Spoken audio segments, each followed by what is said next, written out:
দুর্গা নয়, পুজোর 5 দিন চলে মা মনসার আরাধনা। দুর্গাপুজোর সমস্ত নিয়ম মেনে মনসা দেবীর পাশাপাশি লক্ষ্মী ও সরস্বতীর পুজোও করেন বাসিন্দারা। দুর্গাপুজোর প্রাক্কালে এমনই অনন্য চিত্র দেখা যায় বালুরঘাট ব্লকের বোয়ালদার গ্রাম পঞ্চায়েতের ফুলঘরা গ্রামে। প্রায় 300 বছরেরও বেশি সময় ধরে ফুলঘরা গ্রামে মা দুর্গার আসনে মা মনসার পুজো হয়ে আসছে। এই পুজোকে ঘিরে কথিত রয়েছে এমন এক ইতিহাস যা কার্যত ভয়ঙ্কর। প্রবীণদের মুখে শোনা যায় বহুকাল আগে ফুলঘরা গ্রামের বহু ব্যক্তি সাপের কামড়ে মারা গিয়েছিলেন। শুধু মানুষ নয়, সাপের কামড়ে মৃত্যু হয়েছিল অনেক পশুরও। বহু চেষ্টা করেও গ্রামের সাপের কামড়ে মৃত্যুর ঘটনা প্রতিরোধ করতে পারছিলেন না গ্রামবাসীরা। সেই সময় গ্রামেরই বাসিন্দা গুদর মণ্ডল স্বপ্নাদেশ পান, গ্রামে মনসা পুজো করলেই কমবে সাপের উপদ্রব, মৃত্যু হবে না কারোর। এরপর আত্রেই নদীতে একদিন স্নান করতে গেলে মা মনসার কাঠামো ভেসে থাকতে দেখেন তিনি।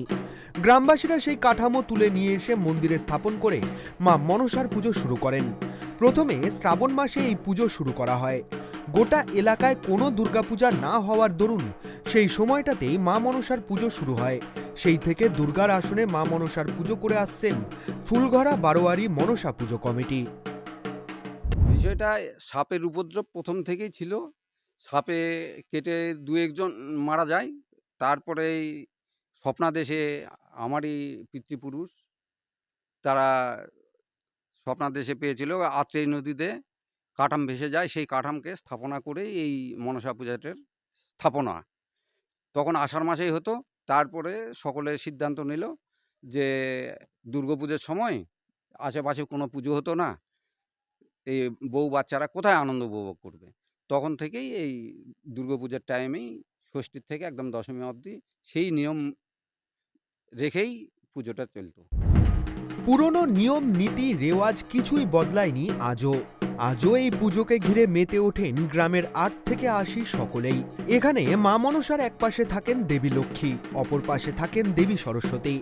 পুজোর 4 দিন নিয়ম মেনে গ্রামের সকলেই নিরামিষ খাবার খান। পুজোর কয়েকটা দিন হয় চণ্ডী ও মনসা মঙ্গল গান। বহিরাগত শিল্পী ও স্থানীয় শিল্পীদের দ্বারা পুজো প্রাঙ্গণে নাটক থেকে শুরু করে যাত্রাগান অনুষ্ঠিত হয়। পুজোর কটা দিন মেলা বসে ফুলঘরা গ্রামে। এই পুজোর নিয়ম হচ্ছে দুর্গাপুজোর মতোই নিয়ম, কিন্তু মনসা। দুই সাইডে লক্ষ্মী সরস্বতীও আছে, যেমন দুর্গা ঠাকুরের কাছে লক্ষ্মী সরস্বতী থাকে, সেরকম আমাদের এটাও লক্ষ্মী সরস্বতী আছে। পাশের ঘরে আবার আছে হচ্ছে মা শীতলা ঠাকুর, শিব ঠাকুর, তাদেরও পুজো হয়। কতদিন ধরে এই পুজোটা দেখছেন?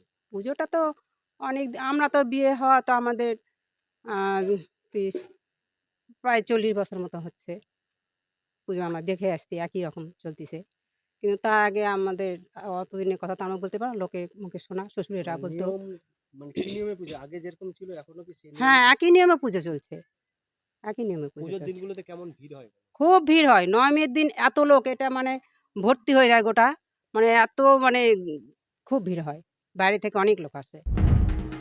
বংশ পরম্পরায় এখানে কাজ করে আসছেন পুরোহিত ও মৃৎশিল্পীর নির্দিষ্ট পরিবার।